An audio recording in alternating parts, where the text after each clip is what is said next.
Coucou tout le monde, j'espère que vous allez bien. Aujourd'hui, on se retrouve pour un nouvel épisode de Growing Up. Aujourd'hui, je reçois Louisa. Je suis tellement heureuse d'avoir Louisa aujourd'hui et de te parler. Louisa, comment ça va? Ça va très bien. Merci beaucoup, Zinette, de me recevoir. Ça me fait vraiment trop plaisir. Moi aussi, je suis trop contente. Alors, on va commencer par la première question qui est, est-ce que tu pourrais te présenter de la façon dont tu le souhaites? Ouais, bien sûr. Alors, je m'appelle Louisa, j'ai 21 ans. Je vis actuellement au Danemark et je travaille au Danemark. Et un peu plus sur moi, bon, on va dire à peu près ce qui me caractérise, c'est que je suis végane. Et Trop bien. au jour d'aujourd'hui, on va dire que on va dire le chemin que je poursuis, c'est le chemin d'être éducatrice ou en tout cas une personne qui fait partager du savoir et qui fait en sorte que le savoir soit partagé entre les gens. Donc voilà, c'est un peu comment je me caractérise en ce moment. J'adore comment les mots que tu utilises, ils sont super et on reviendra à ta formation. La question que je voulais te poser, c'était quel genre d'enfant t'étais quand t'étais petite? Bon, évidemment, t'étais petite quand t'étais enfant, mais t'étais quel genre d'enfant?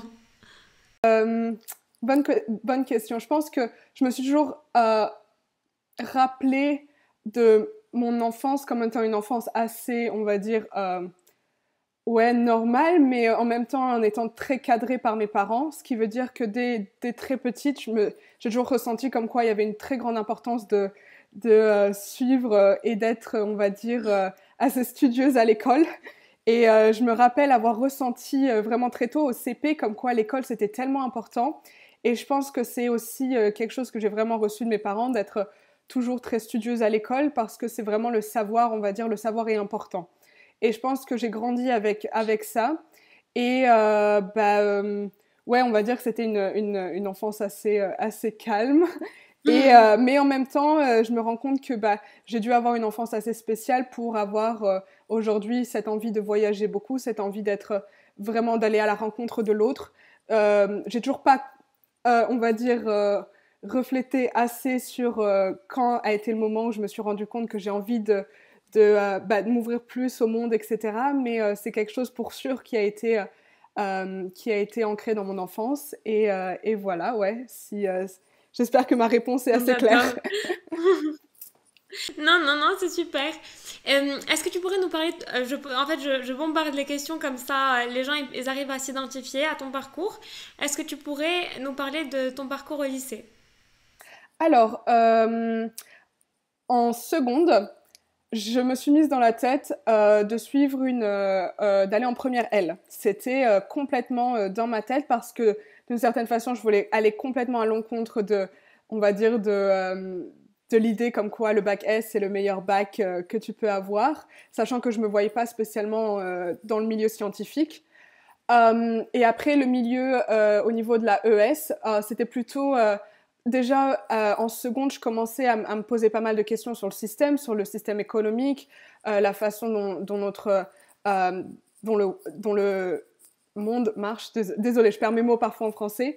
Dont le monde marche. Donc Non, d'une non, si certaine tu veux parler en anglais, il n'y a pas de souci. Si tu veux sûrement le utiliser mot des mots, je pense qu'on sûrement est les mots presque tous bilingues. ouais, sûrement certains mots en anglais vont sortir, mais oui, donc j'étais un peu à l'encontre d'aller dans une spécialisation donc sur l'économie. Et donc, je me suis mis en tête d'aller en L. Puis après, je me suis dit, pourquoi pas aller en STMG parce que d'une certaine façon, c'est un peu plus technique. Et bon, à ce moment-là, il y avait quand même pas mal de stéréotypes sur les bacs et STMG. Et bien sûr, par rapport à mes notes en seconde, c'était pas spécialement ce qui était, euh, on va dire, ce qu'on m'avait conseillé. J'ai commencé en L pendant une semaine, puis après, en écoutant mon père qui me disait tout le temps ah 20 ES, 20 ES, c'est fait pour toi, j'ai changé au bout d'une semaine ou deux et j'ai commencé en ES et en fin de compte, je me suis vraiment rendu compte à quel point c'était intéressant d'en savoir plus sur notre système politique, économique, social et ça m'a en fait c'était pas spécialement j'ai pas l'impression d'avoir été embrigadée dans une certaine façon de penser, mais honnêtement, j'ai eu l'impression d'en connaître un peu plus sur le système et de pouvoir faire ma propre, ou de pouvoir avoir ma propre perception après sur notre système capitaliste, sur les différents systèmes socio-économiques. Donc ça a été hyper enrichissant et j'en suis vraiment hyper reconnaissante en fin de compte d'avoir changé en ES. Super. Et du coup, Tu as fait une école qui est au Danemark. Comment tu as trouvé cette école? Comment tu as eu le courage d'aller au Danemark, sachant que tu étais au lycée français, du coup, ce qui est le plus simple, c'est d'aller en France, surtout que tu es française, si je me trompe pas. Euh, Pourquoi? En fait, déjà, je trouve que dans ton parcours, il y a plein de choses. Il y a cette importance de l'école qu'on t'a inculquée depuis que tu es petite. Au-delà de ça, t'as- tu sens cette pression de la société, du coup, tu sens le besoin de la déconstruire, d'où ton envie d'aller en elle, même si quand même, tu as dû en fin de compte, écouter ton papa et quand même continuer en ES, mais tu as quand même continué à déconstruire la S, c'est la meilleure filière, sachant que c'était comme ça avant. Et après, post-bac, tu as continué dans ta déconstruction de la société, ta déconstruction des normes, et tu as choisi une école dont j'avais jamais entendu parler, et surtout étudier au Danemark, c'est tellement spécial. Est-ce que tu pourrais nous en dire plus? Alors, on va dire que ça a commencé en terminale. Pareil, on va dire, dans le même rush, donc d'aller à l'encontre des normes. Je me suis dit, l'université, qu'est-ce que je vais aller faire à l'université? De toute façon, je sais même pas ce que je veux faire plus tard. À part voyager, aller autour du monde. Et à ce moment, j'avais vraiment en tête, c'était le moment où j'étais végane depuis un peu plus de 3 ans. Et c'était vraiment le moment où je me sentais, voilà, c'est ce que je veux faire. Je veux faire en sorte que les gens se rendent plus compte de ce qui se passe dans le monde, des différentes inégalités, plus, on va dire, aussi du côté animal, mais aussi du côté humain. Et je voulais être plus, je voulais aller faire des centres d'investigation et je me disais que bon, le parcours universitaire, j'en connaissais trop peu pour pouvoir me projeter là-dedans.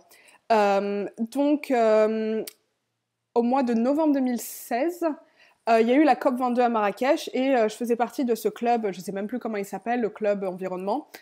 Et on a participé donc à la COI 12, COI 12, donc la COI 12 à Marrakech. On y était ensemble. On était ensemble. Ouais. Et alors à ce moment-là, il y avait un stand où il faisait de la promotion pour des séjours de volontariat. Et sur le coup, je me suis dit ouais, ok, parfait, c'est ce que je fais l'année prochaine. Je vais faire du volontariat quelque part. Et là, je me rapproche un peu plus du stand et je me rends compte que c'est donc c'est des représentants qui viennent du Danemark. Enfin, ils n'étaient pas danois, mais qui arrivent d'une institution au Danemark.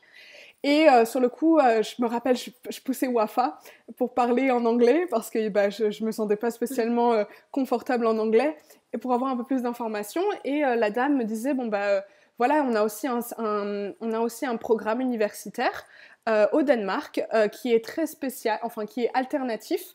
Je vais essayer d'utiliser plus le mot alternatif. Donc c'est un programme de 3 ans, donc c'est un bachelor en pédagogie alternative. Et quand elle m'a présenté le programme, ça a été hyper attrayant parce qu'en fait c'était un programme qui déconstruit vraiment l'idée de l'apprentissage et du savoir à l'université. Et en fait ce qu'elle m'a promu, je crois, promouvoir, je sais même plus comment dire en français, mais voilà, ce qu'elle m'a expliqué, c'était qu'en fait on apprenait learning by doing and learning by traveling. Ce qui veut dire qu'en fait, on avait un programme de 3 ans durant lequel on passait par différentes expériences afin d'en connaître plus sur le monde et de se rendre compte de ce qui est nécessaire aujourd'hui dans le milieu de l'éducation et dans le monde du savoir. Et donc, ça veut dire que c'était un Teacher Training College. Donc, à la fin, on a un bachelor en tant que pédagogue teacher. Et c'était 3 ans qui étaient assez exceptionnels parce qu'en fait, on commence par un grand voyage en Afrique de l'Ouest en bus où le but, c'est en fait de se rendre compte, d'aller à la rencontre de la réalité, on va dire, des pays du Sud. Oui, ça t'es parti trop vite. Maintenant, les gens, ils sont pas prêts pour la suite. C'est ça, trop vite. Je te jure qu'ils sont pas prêts. Trop vite. Mais... Je voulais juste te dire...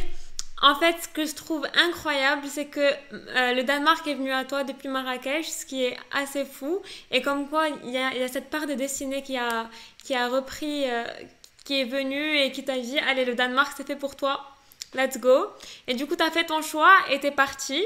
Et maintenant, je te laisse raconter depuis le post-bac jusqu'à tes 3 années d'études, à quel point c'était incroyable. Parce que moi, personnellement, certes, on a déjà parlé, je sais que c'est un peu pas fair pour le podcast, mais... Je vous laisse être impressionnée par ce que Louisa va nous raconter tout de suite. Moi, j'ai hâte d'écouter, de réécouter. Alors, en fait, l'université se situe au Danemark, au milieu de la campagne.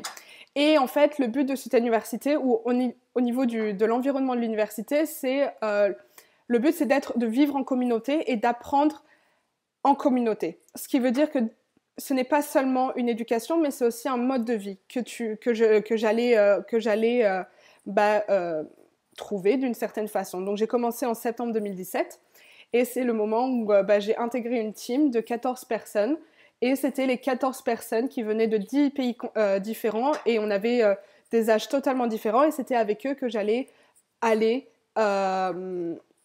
faire tout le programme pendant 3 ans. Et donc, les 3 années sont divisées en... Voilà, chaque année, on a une headline. Et la première année, donc c'était... on a acheté un bus et on a reconstruit le bus. Et on a commencé un grand voyage du Danemark à la Guinée-Bissau pendant 4 mois. Et le but, c'était de pouvoir se rendre compte de la réalité des pays du Sud, d'apprendre un peu plus sur le colonialisme, sur la relation entre l'Europe et l'Afrique, ou les pays du Third World, du sous-continent. Donc c'était hyper intéressant parce qu'en fait, je déconstruisais directement l'idée déjà qu'on allait aller en tant qu'Européen ou en tant que personne venant du Danemark et qu'on allait aller en Afrique pour aller enseigner quelque chose. Et en fait, dès le début, on s'est rendu compte, pas du tout. Ces 4 mois vont être dédiés à apprendre des savoir-faire des gens, à apprendre de leur histoire, à apprendre de leur culture. Et donc ça a directement remis en compte aussi certaines idées qu'on a venant d'un système éducatif européen. On a tellement à enseigner, oui on a, mais on a beaucoup à apprendre. Et ça a été la première année. Et après, on est rentré en Europe et on a fait un Bring It to the Public. Donc le but c'était de partager à un public européen ce qu'on a appris pendant 4 mois entre le Maroc et la Guinée-Bissau.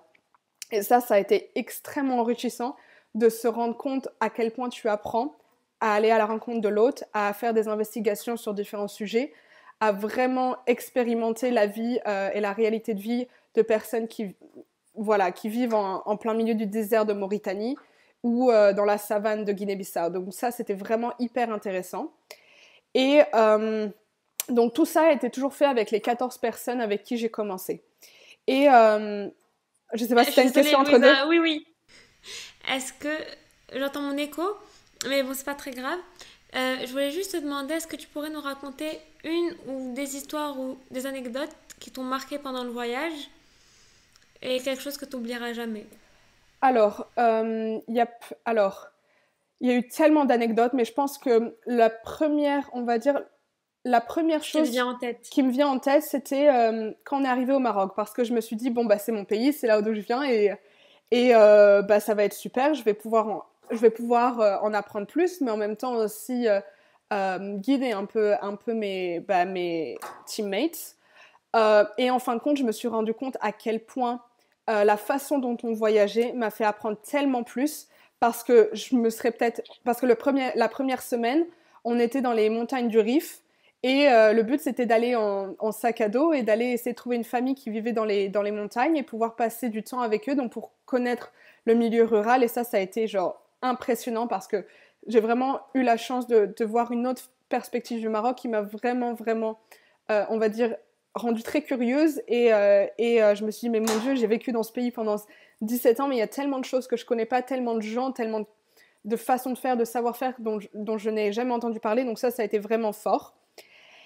Sinon, la Mauritanie, un pays où c'est principalement le désert, mais il y a tellement à apprendre, il y a une culture hyper riche. Et je me rappelle, plusieurs fois, on est tombé en panne au milieu du désert et tu te dis, mais mon Dieu, il n'y a rien autour. Mais il y a toujours quelqu'un qui vient t'aider, il y a toujours quelqu'un qui est autour. Et on faisait du stop dans tout le désert, c'était vraiment exceptionnel. Et j'ai l'impression qu'on a vraiment passé en Gambie. Ça, c'est la dernière histoire, en Gambie. J'ai passé 4 jours dans une famille et on parlait beaucoup. Ils pratiquent et c'est toujours légal la polygamie en Gambie. Et j'ai eu la chance d'écouter pas mal d'histoires de femmes qui partageaient leur vision de la polygamie. Et ça m'a vraiment... ça allait complètement à l'encontre de ce que je pensais. Et ça m'a vraiment enrichi de voir comment elle vivait et de voir à quel point elle se sentait bien dans ce système que l'on pense souvent très patriarcal ou qui va toujours plus, on va dire, dans le sens de l'homme. Mais en fin de compte, ça m'a vraiment remis les choses en place et ça m'a, on va dire, plus ouvert à me dire, ok, mais il y a d'autres façons de vivre et il y a des gens qui sont capables de vivre dans ce système-là. Donc voilà, non, c'est... Bon, il y a tellement d'autres anecdotes, mais on va dire que ça, c'est quelques-unes, on va dire, qui étaient assez importantes. Je pense que l'histoire de la polygamie, elle est parfaitement... En fait, elle représente parfaitement l'une des choses que tu veux en fait mettre en valeur et que tu veux dire aujourd'hui. Je pense c'est l'histoire de on a une façon de vivre, une façon de faire en tête qui est souvent imposée par ce que la société nous dit, alors qu'en fait on est tellement centré sur nous-mêmes et du coup un peu égocentrique qu'on a l'impression que notre façon de faire est la meilleure façon de faire. Et c'est ce qui nous ferme, alors qu'on pourrait être tellement ouvert sur le monde. Et j'imagine que tu avais 18 ans à l'époque. D'un coup, à seulement 18 ans, tu te dis, il y a tout ça qui s'ouvre à moi.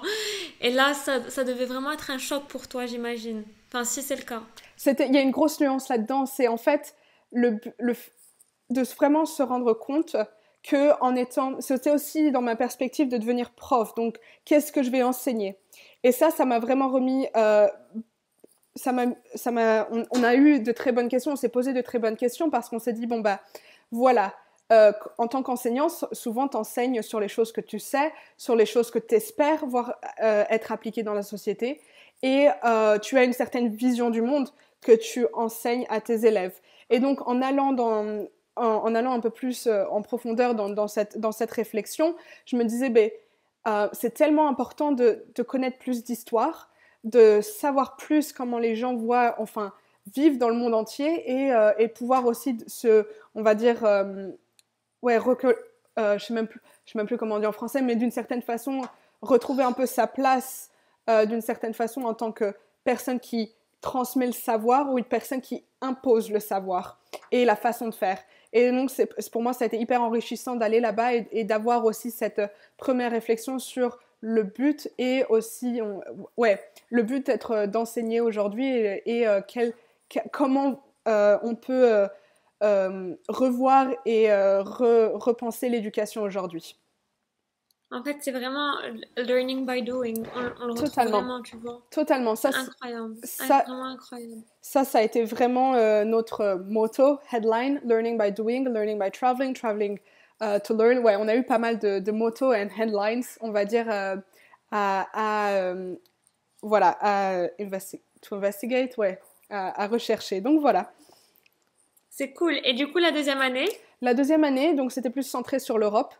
Et pendant 6 mois, on a habité à Malmö en Suède. Et le but, c'était encore de se rendre, on va dire, enfin pas se refermer, mais d'être un peu plus localisé et centré sur l'Europe et se rendre compte du système un peu plus, du système éducatif européen. Donc voilà, ça c'est ce qu'on a fait.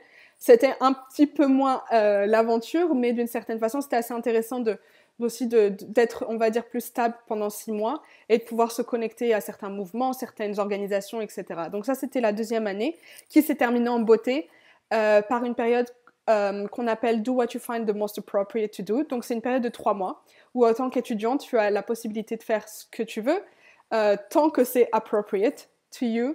Et tant que c'est voilà, c'est nécessaire pour ton parcours et pour toi en tant que personne. Et ça a été vraiment cool parce que c'était vraiment dur de se questionner, ok, mais qu'est-ce qui est important pour moi?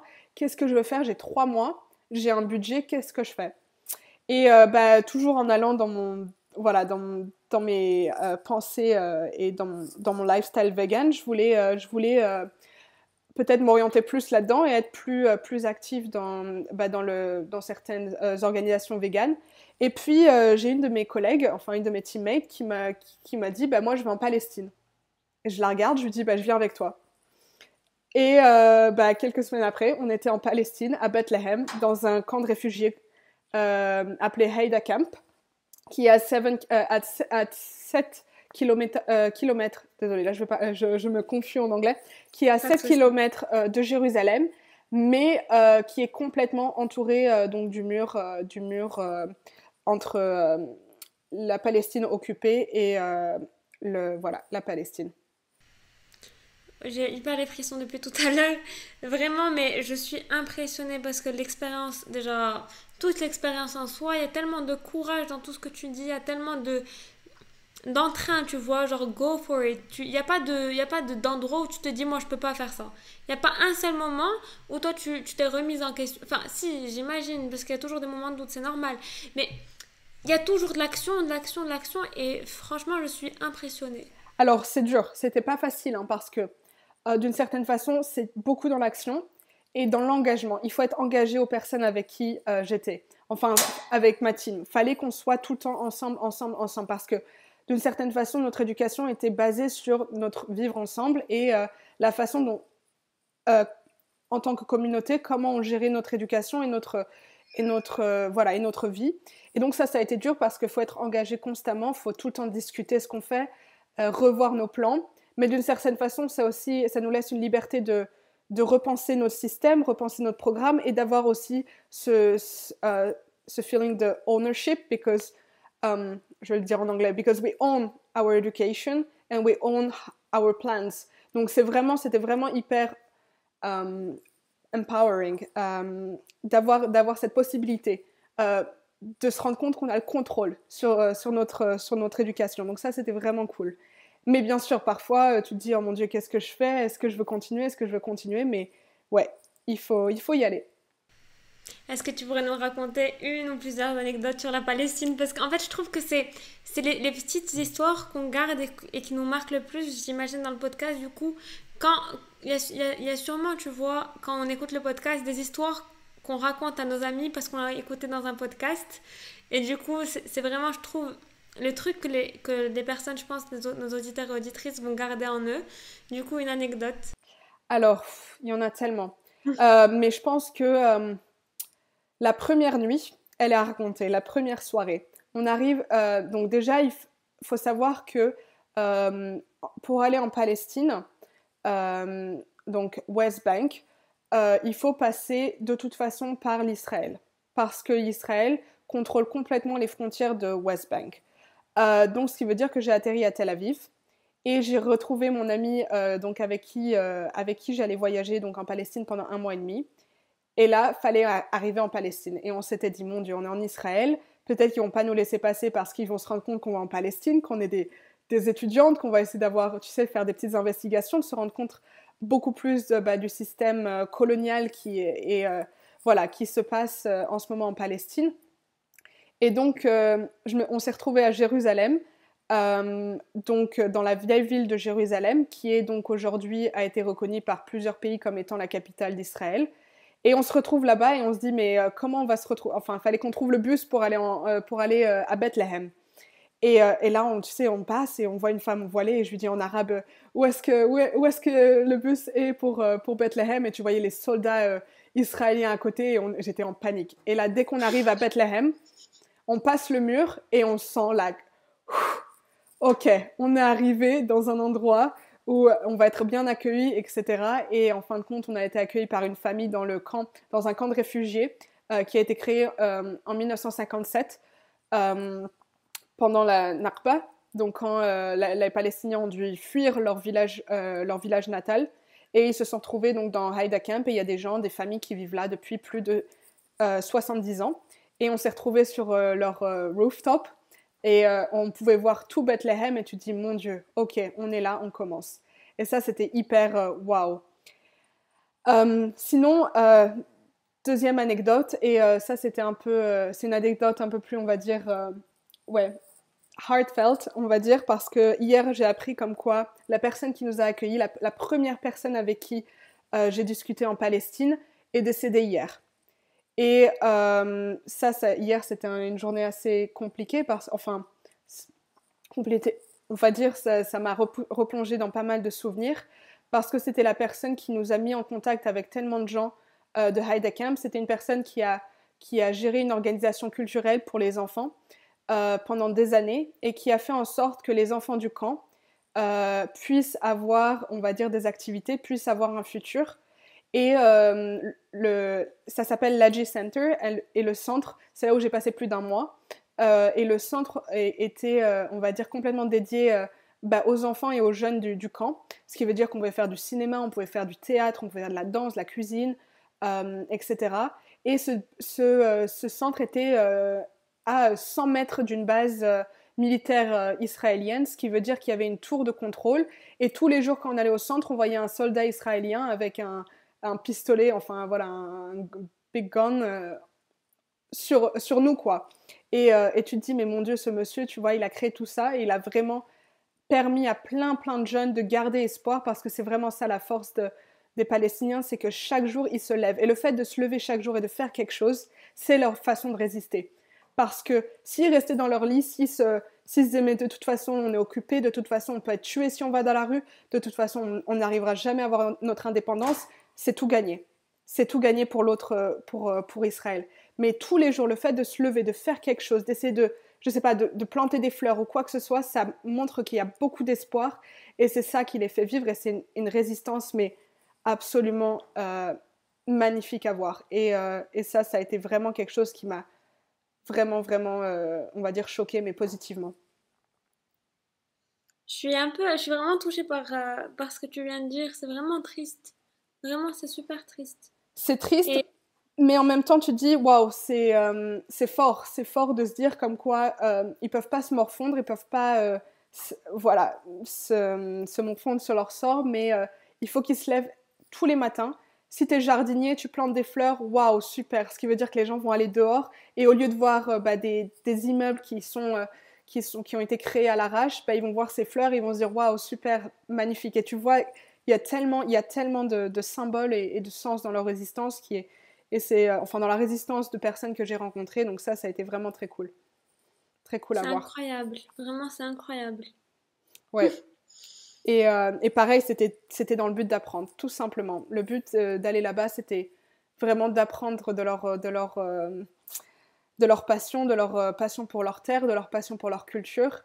Et aussi le but après, je suis allée un peu dans certaines écoles au Maroc et en Europe pour, pareil, passer le message et essayer bah, d'être un peu la voix de personnes qui sont malheureusement tellement boycottées en ligne, dont on n'entend pas spécialement parler. Donc ça, c'était le but de passer le message de la résistance palestinienne. Voilà, après, parce qu'il y a beaucoup à apprendre. Ben, bravo, vraiment bravo pour ta force et cette expérience. Je trouve ça juste incroyable. Bravo. Merci. Enfin, ouais, enfin, je prends. Tu vois, c'est dur de te donner du crédit alors que le vrai crédit, C'est eux. il est aux personnes. Ah, Ouais. totalement. Moi, comme je te disais un peu dans ma description au début, je me sens vraiment. Enfin, pour moi, mon but, c'est d'être une passeuse de savoir, on va dire, et donc d'aller à la rencontre des gens, d'apprendre et de repasser le savoir avec les meilleures méthodes pédagogiques possibles. Et c'est ce que je veux faire tout au long de ma vie, et c'est avec quoi je vais continuer, enfin, dans cette perspective-là, d'être une passeuse de savoir et d'histoire. Ça, c'est mon but. C'est super, c'est super. Donc voilà. Et du coup, en fait, tout à l'heure, j'avais une réflexion et je me disais, dans la vie, c'est nécessaire, que ce soit tabou ou pas, qu'on ait une activité qui nous donne de l'argent, tu vois, qu'on ait une passion ou quelque chose qui nous ramène de l'argent parce qu'on a besoin d'argent pour vivre, et c'est normal. C'est certes, dans certaines cultures, par exemple, bon bref, c'est tabou de dire qu'il faut de l'argent, c'est normal. Et en fait, l'une des raisons pour laquelle on fait nos études, en fait, c'est vraiment pour avoir une activité qui va se transformer après nos études en activité financière, tu vois. Et, et en fait, qu'est-ce que tu dois faire plus tard et comment tu t'imagines plus tard? Parce que justement, là, j'ai l'impression que tes études, au-delà du fait qu'elles t'ont apporté déjà, on va y arriver, une activité qui te permet d'avoir de l'argent, ça t'a complètement changé. Et en fait, c'est incroyable. Je perds mes mots. Totalement, et c'est une très bonne question, parce que c'est une question que je me pose beaucoup et dont mon entourage m'a beaucoup posé, surtout mon père. Mais alors comment tu vas... Enfin voilà, très bien, tu veux raconter des histoires, tu veux voyager, très bien, mais faut que tu vives. Et le truc, c'est que premièrement, il faut que je revienne à ma définition de l'argent, ou comment je conçois l'argent. Et pour moi, c'est tout simplement un moyen d'échange. Tout Ok. simplement, un moyen d'échange qui aujourd'hui est valorisé par rapport à notre temps. Donc par exemple, tu travailles 1 heure, tu as cette valeur d'argent. en retour. Et donc, pour moi, c'est vraiment important de se rendre compte que donc, la valeur que tu reçois, c'est le temps que tu as, donné à cette activité-là. Et donc, bon, aujourd'hui, on va dire que je suis assez chanceuse de pouvoir être rémunérée par rapport au travail que je fais. Ça, c'est plutôt chanceux. Mais on va dire que de toute façon, dans le futur, moi, je me vois continuer dans le milieu de l'éducation et mon plus grand rêve, ça serait d'avoir un sort de grand espace où plein de gens peuvent venir pour apprendre, échanger, partager du savoir. Et bien sûr, il y a tellement de détails à se rendre compte, mais je me dis que si c'est ça le but, après, s'il y a vraiment un échange de savoir, un échange de valeurs entre nous, c'est ça qui est le plus important. Je me base là-dessus, on va dire que c'est plutôt ça mon but. C'est fou. Louisa, j'adorais travailler, j'adorais être ton architecte. J'aime trop parce que c'est tellement lié en fait, comment les usages, parce que tu sais, nous on travaille beaucoup les usages, le mode d'habiter, comment on vit dans un espace, et c'est forcément lié à l'activité, parce qu'une activité on la pratique dans un espace. Et j'aimerais tellement, bon, dans le futur, une future collaboration. Totalement. Et c'est dans ma tête, de toute façon, je me suis toujours dit comme quoi l'école où je veux enseigner, c'est l'école que je veux aussi construire.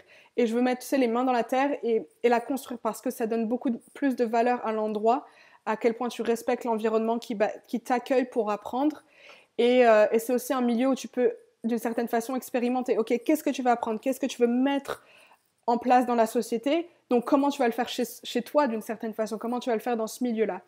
Et ouais, hyper bonne idée. Et définitivement, les architectes doivent être plus mis en avant aussi dans leur façon de voir et de percevoir la société et les milieux dans lesquels on interagit. Et ça, vraiment, je suis hyper contente que tu parles. Et dans certains podcasts, tu as aussi, je crois que c'était le dernier ou l'avant-dernier, où tu expliquais ce que tu voulais faire au niveau des logements sociaux. Et ça, je me suis dit, waouh, super, voilà. D'une certaine façon, c'est penser, c'est pas que matériel, mais c'est penser. Il y a une vue sociale derrière. Et ça, je trouve ça hyper cool. C'est trop gentil, merci beaucoup. Et merci d'écouter mes podcasts, ça me touche hyper. Je voulais te dire un truc, ce matin je me suis réveillée super heureuse, déjà parce que j'enregistre ce podcast, je suis trop contente. Mais au-delà de ça, j'ai l'impression vraiment de m'être trouvée ces derniers temps. J'ai l'impression qu'il y a vraiment une lancée à la fois une lancée super écologique, une façon de consommer qui est différente, une façon d'agir qui est différente. Il faut vraiment aujourd'hui être politiquement correct, il faut être inclusif. Et tu vois, par exemple, avec mon hypersensibilité, tu vois, je suis vraiment touchée dès qu'il y a des mots négatifs. Par exemple, quand on dit qu'une femme ou un homme est gros ou grosse, ça me fait, genre, le fait d'utiliser ce genre de terme, tu vois, ça me fait mal. Ça peut être simple, tu vois, bon. C'est peut-être que des gens ils vont se dire what the fuck, elle exagère, mais j'exagère pas, c'est comme ça que je ressens les choses. Et en fait, ces derniers temps, il y a tellement des élans de politiquement correct, faire attention à comment on parle, faire attention à comment on agit, être bien, être bienveillant, de donner pas quand on reçoit. Il y a tellement cette onde de positivité, de donner, de recevoir, d'être engagé envers notre planète, être engagé envers notre société. Et en fait, je me suis tellement retrouvée dans ça que j'ai l'impression de commencer, tu vois, à me trouver en tant que personne. Et ça fait vraiment du bien de se trouver une identité. Et en fait, j'ai l'impression que pendant tout le podcast, tu nous racontes comment tu t'es trouvé et comment tu as défini ton identité. Ouais, je pense, mais je pense que ta définition, d'une certaine façon, ou ce que tu viens juste de dire, est beaucoup plus clair. Parce que d'une certaine façon, ce que tu dis, c'est que tu t'es rendu compte de tes valeurs. Et ça, je pense que c'est le plus important, de vraiment de se rendre compte de ses valeurs, de ce qui est important pour nous et de comment, on va dire, faire en sorte de partager au reste et d'essayer de se connecter à d'autres personnes en fonction de ses valeurs, mais aussi de les partager, on va dire, à l'autre. Et ça, je pense que c'est vraiment très important de faire ce travail sur soi et de noter qu'est-ce qui te fait bouger, qu'est-ce que tu veux, comment tu perçois la société, comment tu perçois, on va dire, la communauté autour de toi, dans laquelle tu veux être engagé, dans laquelle tu veux avoir un rôle positif, actif. Et je pense que c'est vraiment hyper... Je pense que tes mots, ce que tu as dit auparavant, c'est hyper important de vraiment voilà, se questionner là-dessus et aussi de se rendre compte que notre génération, on est le futur. Donc c'est à nous aussi de repenser, de créer, d'imaginer dans quel système on aimerait vivre, dans quel milieu, plus que d'apprendre. Bien sûr, il faut apprendre comment voilà, les personnes plus âgées ont vécu leur vie, ont créé leur propre système, mais c'est plus à nous, on va dire, voilà, de penser, de créer, d'imaginer et de mettre en place. Ça, c'est sûr. Je voulais te demander, est-ce que tu pourrais nous parler de ton activité aujourd'hui et comment, en fait, après 3 ans d'études, tu m'avais raconté, si je peux spoiler un peu, que tu voulais continuer, mais qu'une opportunité, c'est... En fait, tu vois, c'était un peu... Il fallait faire un choix. Et je trouve que faire un choix, c'est vraiment dur. Est-ce que tu pourrais nous raconter cette période? Alors, euh, été 2020. Le moment où je savais qu'en septembre 2020, mon éducation allait se finir. Et là, tout d'un coup, je me dis, qu'est-ce que je peux faire? J'ai 3 ans d'expérience de fou dans un système complètement alternatif qui m'a vraiment beaucoup, beaucoup appris.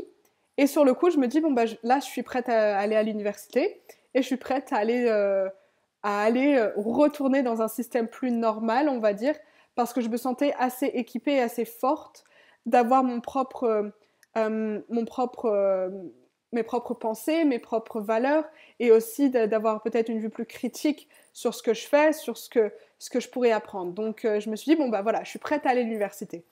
Mais en même temps, c'était un moment où c'était ma dernière année d'études, et je venais d'avoir l'une des expériences les plus fortes, on va dire, de ces 3 ans, qui a été de vivre pendant 8 mois avec 2 enfants au Danemark, dans une école, dans une institution danoise. Et donc, c'était une institution assez spéciale où c'est des jeunes en difficulté qui sont extrêmement challengés, qui vivent dans ces institutions, dans ces résidences, parce qu'ils ne peuvent pas vivre avec leurs parents, parce que leurs parents sont peut-être font des abus de drogue, d'alcool.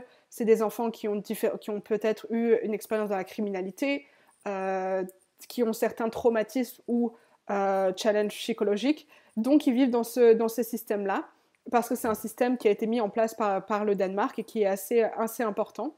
Et donc, j'ai eu la chance pendant 8 mois de vivre avec eux et tous les jours d'être leur prof, on va dire, leur enseignante. Voilà, donc maths, français, enfin non, pas maths, français, mais maths, anglais, danois.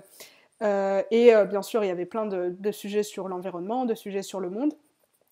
Et c'était vraiment le moment où je me suis rendu compte à quel point c'est important en tant que prof d'être engagé avec les élèves, aux élèves avec qui tu travailles, et surtout que c'était pas que du teaching sur des sujets, mais c'était aussi beaucoup de vivre ensemble, parce que c'est ça qu'ils n'ont jamais eu, c'est des enfants qui n'ont jamais eu de famille, qui n'ont jamais eu ce milieu, ce cadre familial, où ils se sentaient safe, où ils se sentaient aimés, où ils se sentaient qu'on avait, qu'on leur, qu'ils avaient du potentiel. Et ça m'a vraiment, d'être pendant 8 mois avec eux, c'était dur parce que c'est aussi des enfants qui sont les 2 enfants avec qui je vis, c'est une institution où ils sont le prochain, si ils posent trop de problèmes, la prochaine institution, ça serait une sorte de prison juvénile. Donc c'est pour ça que c'est un challenge tous les jours de vivre avec eux, mais ça a été hyper enrichissant et à la fin on m'a proposé de continuer à travailler en tant que pédagogue, en tant qu'éducatrice, donc c'est ce que je fais aujourd'hui. Et aujourd'hui je suis plus, on va dire, concentrée sur plus sur les sujets donc d'école, mais je suis plus concentrée sur leur développement, on va dire, en tant qu'humain, donc psychologique, physique, etc. Et donc c'est ce que je fais en ce moment parce que je me suis rendu compte à quel point c'était fort d'être engagée à ces enfants-là et à quel point ça m'a apporté, j'ai l'impression d'avoir presque plus appris qu'enseigné. Et maintenant, je me suis rendu compte, ok, après 8 mois, maintenant peut-être que je peux plus enseigner qu'apprendre. Mais j'en apprends tous les jours. Tous les jours, c'est une situation différente. Et tu te rends vraiment compte à quel point ces enfants qui n'ont pas de cadre familial, c'est à quel point c'est dur de se rendre compte de son identité et d'être confortable avec soi-même et d'avoir de l'espoir pour le futur, tout simplement. Louisa, tes mots sont très forts et tes expériences de vie sont très très très fortes, vraiment. En fait, il y a tellement d'émotions dans tes mots, d'émotions dans tes expériences. En fait, c'est chargé. Vraiment, tu vois, il y a des valises derrière toi d'expériences. Et Bravo, vraiment, je suis impressionnée. J'espère que nos auditeurs auditrices aussi, parce que bravo à toi pour ce parcours qui n'est pas du tout comme les autres et qui est clairement déjà aussi bien. Il n'y a pas de comparaison évidemment, mais bravo à toi. Je voulais te demander, est-ce que tu avais des conseils à donner à nos auditeurs et auditrices, si tu avais un conseil à donner? Un conseil à donner, tout le monde a un bagage, tout le monde a des histoires à raconter. Et vraiment, on a un potentiel énorme de savoir-faire, de façon de faire. Et s'ouvrir à l'autre, rencontrer l'autre. Rencontrer l'autre, ça veut dire être ouvert à aller en dialogue avec l'autre, être ouvert à peut-être expérimenter quelque chose de différent. T'as pas besoin d'aller à l'autre bout du monde, hein. Ça peut se faire très bien chez toi, enfin dans ton quartier. Donc moi vraiment ce qui est important, je pense, c'est d'être connecté à l'autre, d'être connecté à l'humain et de s'engager, mettre du cœur dans ce que tu fais, mettre du cœur, parce que je sais que cette expérience de 8 mois n'aurait jamais été aussi euh, autant un succès si j'avais pas mis du cœur, si j'avais pas été énervée, parce que d'une certaine façon, si tu t'attaches pas aux gens avec qui tu travailles, ça reste superficiel. Donc mets du cœur dans ce que tu fais. Et ouais, j'ai envie peut-être de ma dernière phrase ou ma dernière headline motto, c'est touching is teaching. Donc d'une certaine façon, or teaching par lequel j'ai commencé, touching, teaching, or teaching, touching, mais ce qui veut dire il faut mettre du cœur dans ce que tu fais, et comme ça, tu passes vraiment des messages qui sont forts, et tu peux d'une certaine façon influencer pour le mieux l'autre. C'est des super mots. C'est un conseil qui est tellement beau et simple. C'est vraiment être authentique et en fait se donner. Quand tu te donnes, tu réalises des choses que tu n'aurais jamais pu t'imaginer. Et par exemple, moi, c'est ce que j'expérimente tous les jours avec le podcast.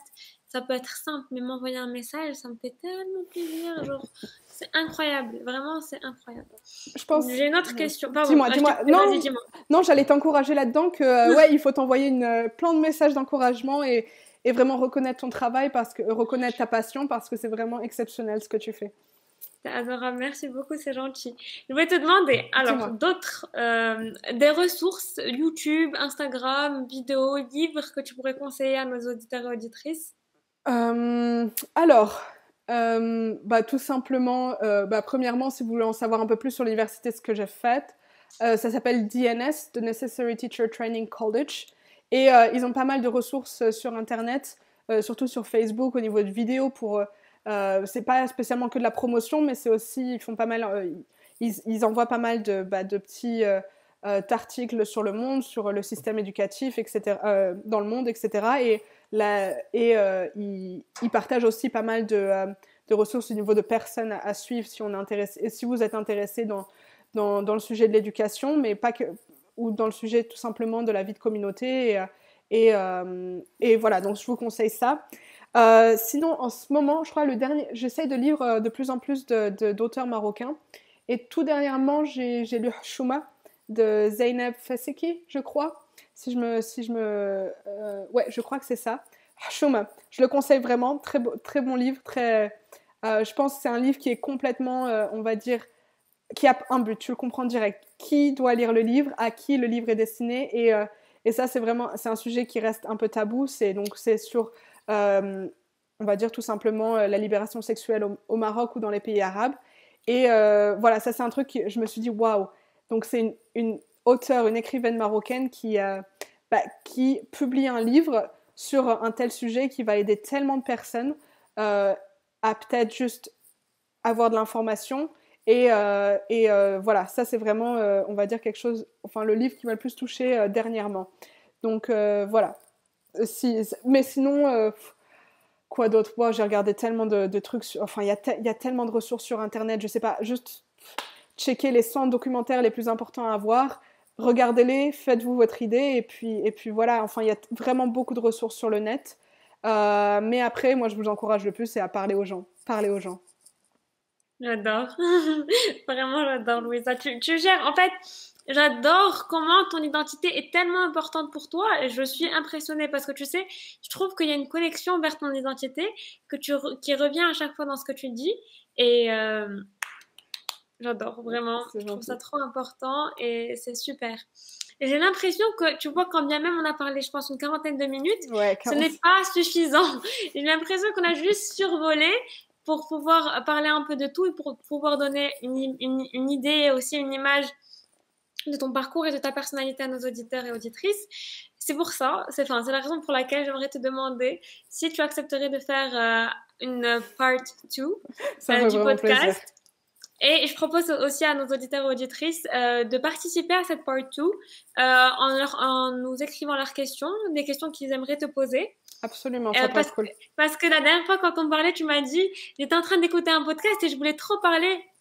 Ouais, Oups, ma vidéo d'enregistrement de vidéo s'est terminée. Mais bref, mon téléphone n'enregistre plus, c'est pas grave. Bon, bref. t'inquiète pas. Et en fait, tu m'as dit, j'ai tellement envie d'interagir avec ces personnes, j'ai tellement envie de... J'ai envie de parler, tu vois. Et là, ce serait l'occasion de faire intervenir nos auditeurs et auditrices dans Ça le pourrait être podcast. vraiment trop cool. Ça pourrait être vraiment trop cool parce que je pense que c'est une façon aussi d'échanger. Parce que tu écoutes une personne et après tu peux revenir, poser des questions, etc. Et je me rappelle, ouais, c'était sur la question d'être politiquement neutre. Ce que je pense qui n'était pas spécialement possible. Mais ouais, voilà, vraiment, ça pourrait être vraiment trop cool de faire une partie 2. Ça me ferait trop plaisir. En tout cas, merci beaucoup pour l'opportunité de parler et d'échanger. C'est vraiment, ça me fait vraiment Merci chaud à au toi, cœur. Louisa. Merci Vraiment, beaucoup. merci à toi parce que j'ai pris tellement de plaisir à le faire. C'était vraiment super. Merci à toi. Et vraiment, c'était super. J'ai quand même une dernière question qui est la question signature du podcast. Dis-moi. Alors, la question signature du podcast, alors, je vais la poser, c'est pour toi, c'est quoi être adulte? Pour moi, c'est quoi être adulte? Ouh, bonne question. J'y ai rarement pensé parce que j'ai l'impression que ma transition à adulte ou à personne plus de 18 ans a été assez drastique. Mais j'ai envie de dire que en tant qu'adulte, tu as toujours l'impression que tu as plus de liberté ou en tant qu'enfant, tu as l'impression qu'à 18 ans, ça y est, tu as la liberté ou une certaine liberté. Mais je pense que c'est quand à 18 ans, tu te rends compte, ok, mais ça veut dire quoi la liberté? Est-ce que c'est juste la liberté de faire ou au contraire, c'est la liberté d'agir et de faire ou de construire quelque chose que tu imagines, que tu espères. Donc je pense que c'est vraiment ça un peu ma définition d'être adulte, c'est le moment où tu mets un peu tes idées en pratique. Tu peux le faire à n'importe quel âge, mais c'est plus cette façon de passer du monde imaginaire au monde concret. Donc ouais, on va dire ça. Cette définition, elle est incroyable parce que c'est l'action. C'est vrai qu'en tant qu'enfant, d'ailleurs, j'ai eu une présentation sur ça hier qui pourrait hyper t'intéresser. Faudrait que je Ouais. t'envoie. C'est une Mmh. étude sur les enfants d'une prof. Bon, bref. Et en fait, l'enfant, c'est une catégorie de la société qui est vraiment mise à part. Et c'est vrai qu'une fois qu'on devient adulte, c'est une fois qu'on commence à être acteur de nos vies Ouais, et de faire nos propres choix, en fait. C'est ça, être adulte, c'est en ça. quelque sorte. Ah, je pense que c'est ça, et aussi aujourd'hui, on se rend tellement compte quand on est adulte, à quel point parfois on peut avoir des crises identitaires parce qu'en fin de compte, on n'a pas repensé assez à notre enfance. Et l'enfance, c'est tellement important. Les premiers piliers, on va dire, de notre enfance, de notre petite enfance, c'est tellement important dans la construction de la personne qu'on va devenir. Et ouais, je pense que c'est vraiment important de mettre plus en valeur l'enfance et, euh, le travail des parents, tout simplement, parce que c'est un travail énorme que nos parents ont eu et qu'on va peut-être avoir plus tard. Ouais, ciao. Alors, Louisa, le podcast va s'arrêter là. Merci beaucoup, Merci beaucoup, beaucoup. beaucoup. Je suis trop contente, mais ce n'est que le début d'une longue aventure, évidemment, parce J'espère, ça que peut être cool. Louisa, bravo à toi. J'ai hâte déjà de refaire un podcast avec toi, de travailler avec toi dans le futur. Que ce soit si je fais une école, si, bon, bref. Et merci beaucoup pour ton intervention, pour tes mots forts, forts de sens. Merci beaucoup. C'était vraiment super. Merci. Ça vient du cœur, Zineb, donc merci beaucoup. Moi aussi. Je t'embrasse hyper fort, vraiment. À très très vite. Yes. Du coup, le podcast sera diffusé demain. J'ai hyper hâte d'avoir les Waouh. retours. Je te les enverrai Déjà tous. demain? Waouh. J'ai trop hâte. Allez, bisous tout le monde. Bisous, On salut. dit bisous au podcast. Bisous.